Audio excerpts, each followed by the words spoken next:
الم تر الی الذین اوتوا نصیبا من الکتاب، کیا تم نے دیکھا نہیں ان لوگوں کو جنہیں کتاب میں سے ایک حصہ دیا گیا تھا، یؤمنون بالجبت والطاغوت ویقولون للذین کفروا ہؤلاء اہدی من الذین آمنوا سبیلا، وہ ایمان لاتے ہیں بتوں پر اور شیطان پر، طاغوت پر، اور کہتے ہیں ان لوگوں کے سے کہ جنہوں نے کفر کیا یعنی مشرکین، ہؤلاء اہدی من الذین آمنوا، ان اہل ایمان سے تو یہ زیادہ ہدایت پر ہے، اہدی سبیلا، یہ لوگ زیادہ راستے پر برحق ہیں۔ یہ ہوتا ہے زدم زدہ میں۔ اب ظاہر بات ہے انہیں معلوم تھا کہ محمد اور ان کے ساتھی صلی اللہ علیہ وسلم ورضی اللہ عنہم وہ کن کن چیزوں میں ان سے مشابہ تھے، توحید ہے، ایمان بالآخرہ ہے، موسیٰ کے ماننے والے ہیں، تورات کے ماننے والے، لیکن جب زدم زدہ آتی ہے تو کہتے ہیں یہ مشرک بھی بہتر ہے ان مسلمانوں سے، تو ان کا دین بہتر ہے، یہ تو گویا کہ بالکل ہی کسی حیثیت ان کی ہے ہی نہیں۔ اور اس میں ظاہر بات ہے کچھ کہہ بیٹھتے ہوں گے ہاں جی آخر آپ کے بتوں میں بھی کچھ نہ کچھ تو ہے نا، لیکن یہ کہ یہ مسلمانوں کے پاس تو کچھ بھی نہیں، یہ تو سرے سے خالی۔ یؤمنون بالجبت والطاغوت ویقولون للذین کفروا ہؤلاء اہدی من الذین آمنوا سبیلا اولئک الذین لعنهم اللہ، یہ وہ لوگ ہیں جن پر اللہ نے لعنت فرما دی ہے۔ ومن یلعن اللہ فلن تجد له نصیرا، اور جس کو اللہ ہی نے لعنت کر دی ہو اب تم اس کے لیے کوئی مددگار نہیں پاؤ گے۔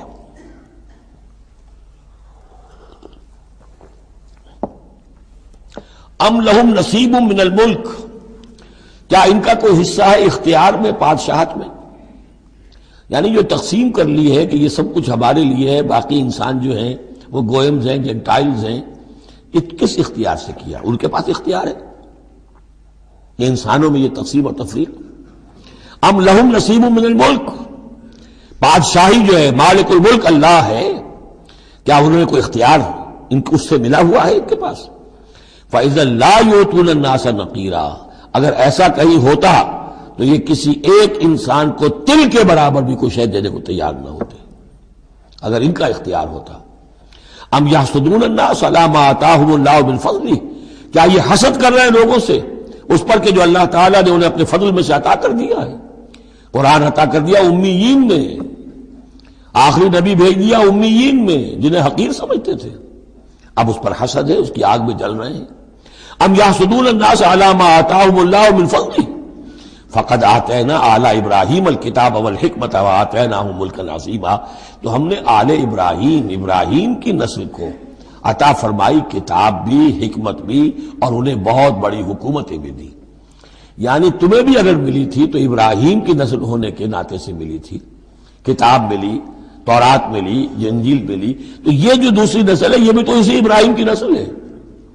وآتینا آل ابراہیم الکتاب والحکمت، ہاں بنی اسرائیل کو کتاب علیحدہ ملی، حکمت علیحدہ ملی، تورات علیحدہ تھی، انجیل علیحدہ تھی، اور یہاں کتاب اور حکمت ایک ہی جگہ پر قرآن میں اللہ نے جمع کر دی ہے بتمام و کمال، اور ایک ہی جگہ پر جمع۔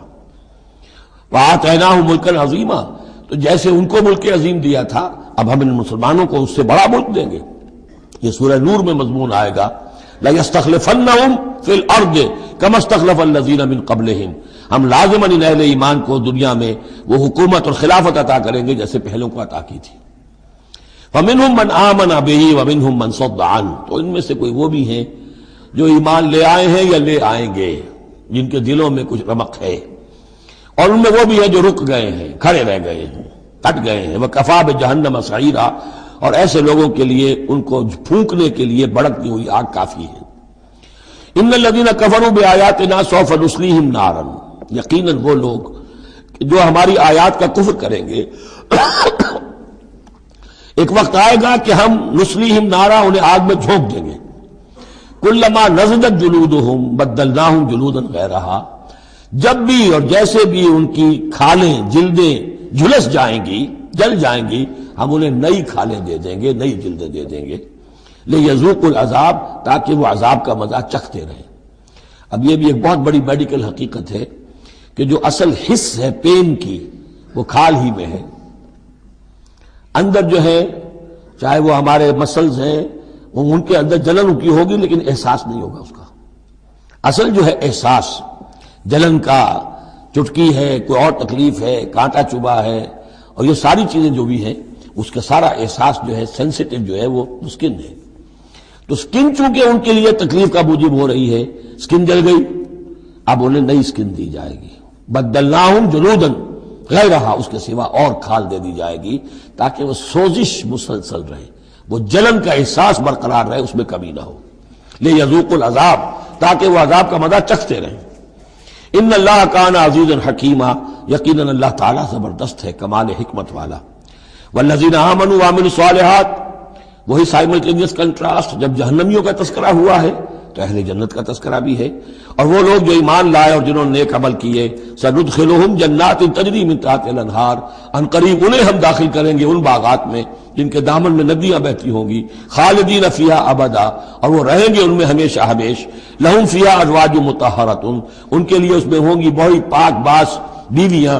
وندخلہم، اور ہم انہیں داخل کریں گے ظلا ذلیلا، ایسی ٹھنڈی چھاؤں، گہری چھاؤں کے اندر ہم انہیں داخل کریں گے. ذل اور ذلیل، بہت ہی ٹھنڈی چھاؤں.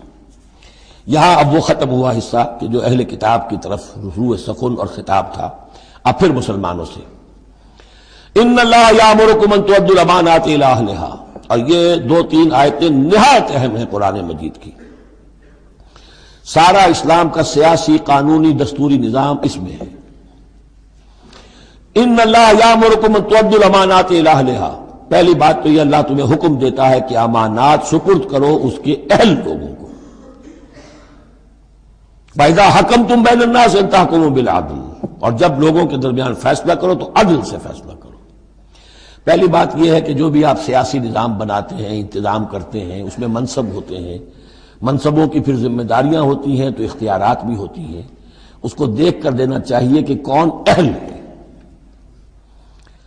یہ کہ برادری کی وجہ سے، رشتہ داری کی وجہ سے، کسی کی دولت کی وجہ سے، کسی کے دھونس کی وجہ سے اگر آپ نے کیا تو خیانت کی ہے. پھر یہ امانت ہے، اس امانت کا استعمال صحیح ہونا چاہیے.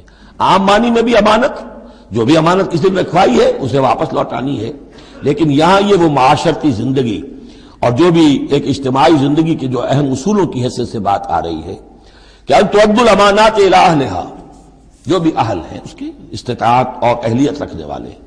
نمبر 2 جوڈیشری، وَإِذَا حَكَمْتُمْ بَيْنَ النَّاسِ أَن تَحْكُمُوا بِالْعَدْلِ. پہلی چیز ہے سیاسی نظام، کس کو امیر بناؤ، امیر المومنین بناؤ، کس کے لیے تم ہیڈ آف دی اسٹیٹ بناؤ، کیا کرو. وہ تو جو بھی نظام ہوگا پہلے تو یہ کہ وہ اہلیت کی بنیاد پر ہو. نمبر 2 جوڈیشری جو ہے وہ مضبوط ہو. اذا حکمتم بین الناس ان تحکموا بالعدل، جب لوگوں کے مابین تم فیصلے کرو تو عدل کے ساتھ کرو.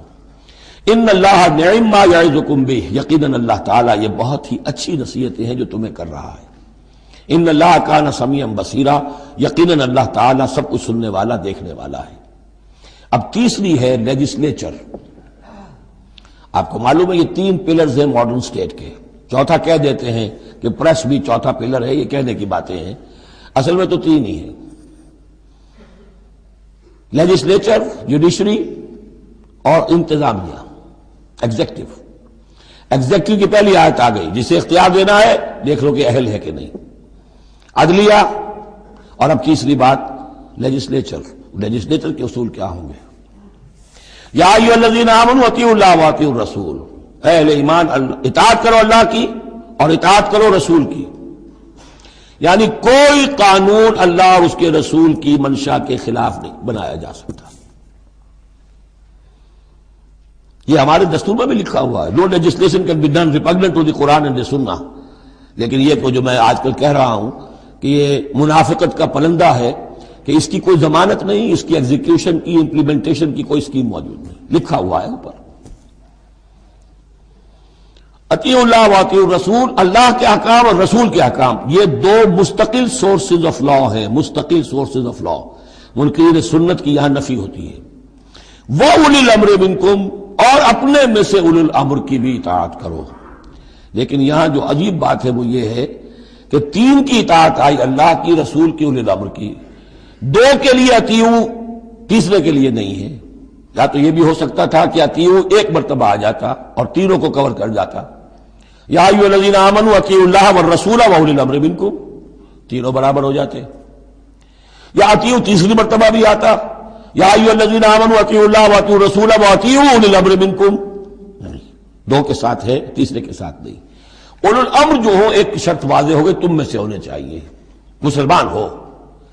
غیر مسلم کی حکومت کو ضمن ریکنسائل کرنا اللہ سے بغاوت ہے، ریکنسائل کرنا۔ اولو الامر منکم، مسلمان تو ہونا کم سے کم۔ البتہ یہ کہ ان کی اطاعت مستقل نہیں، دائم نہیں، انکنڈیشنل نہیں۔ اللہ کی اطاعت مطلق، absolute, unconditional, without any limits. رسول کی اطاعت absolute, unconditional, without any limit. لیکن اولو الامر کی اطاعت ہوگی اللہ اور اس کے رسول کی اطاعت کے تابع۔ جو حکم لائے اسے بتانا ہوگا میں کتاب و سنت سے کیسے اس کا استنباط کر رہا ہوں، ویسے ثابت کرنا ہوگا کہ یہ کتاب و سنت کے خلاف نہیں ہے، کم سے کم یہ ثابت کرنا ہوگا۔ یہ ہے فرق۔ اسی پر لیجسلیشن ہو سکتی ہے جدید، جتنی بھی مشینری ہے لیجسلیٹو، وہ کانگریس ہو، وہ پارلیمنٹ ہو، مجلس ملی ہو، قانون سازی کرو۔ ہاں ریپنڈنٹ ٹو دی قرآن اینڈ سننا نہیں ہو سکتی، بات ختم ہو۔ فَإِن تَنَازَعْتُمْ فِي شَيْءٍ، پھر اگر تمہارا کسی معاملے میں جھگڑا ہو جائے، اولو الامر کہتا ہے میں تو اسے اسلام کے تقاضا صحیح سمجھتا ہوں، آپ سمجھتے ہیں نہیں غلط کہہ رہے، کہاں جائیں؟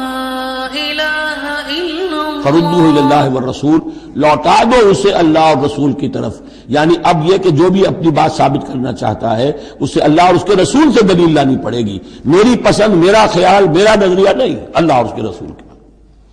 اور اس میں یہ بات ماننی پڑے گی کہ ابھی یہاں ایک خلا ہے، تو وہ خلا یہ ہے کہ یہ فیصلہ کون کرے گا کہ اس کی رائے صحیح ہے یا اس کی رائے صحیح ہے۔ یہ ہے اصل میں آج کی ریاست میں آ کر وہ خلا پر ہو چکا ہے، یہ جوڈیشری کا کام ہے۔ لیکن جبکہ ابھی اسلامی ریاست قائم ہوئی ہے عرب میں، حضور کے زمانے میں ابھی یہ انسٹیٹیوشنز جو ہیں شروع میں پوری طریقے سے آئیڈینٹیفائڈ اور علیحدہ انسٹیٹیوشنز تھے ہی نہیں کہ یہ لیجسلیچر ہے، یہ جوڈیشری ہے، یہ ایگزیکٹو ہے۔ حضرت ابوبکر کے زمانے میں تو کوئی یعنی قاضی تھے ہی نہیں، حضرت عمر نے پہلے شعبہ قضا شروع کیا ہے، تو رفتہ انسٹیٹیوشن ڈیولپ ہوئے ہیں۔ لیکن اصول یہ ہے کہ دو کی اطاعت تو ہے قطعی اور لازمی، انکنڈیشنل، ایبسولوٹ۔ تیسری اطاعت اس کے تابع ہوگی۔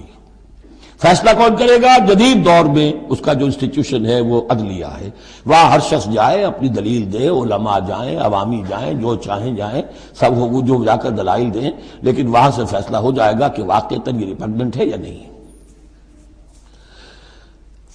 فَإِن تَنَازَعْتُمْ فِي شَيْءٍ فَرُدُّوهُ إِلَى اللَّهِ وَالرَّسُولِ إِن كُنتُمْ تُؤْمِنُونَ بِاللَّهِ وَالْيَوْمِ الْآخِرِ۔ یہ طرز عمل تمہیں اختیار کرنا چاہیے اگر تم واقعتاً اللہ پر اور یوم آخر پر ایمان رکھتے ہو۔ ذَلِكَ خَيْرٌ وَأَحْسَنُ تَأْوِيلًا، یقیناً یہ بہت ہی بہتر بھی ہے اور نتائج کے اعتبار سے بھی بہت ہی مفید ہے۔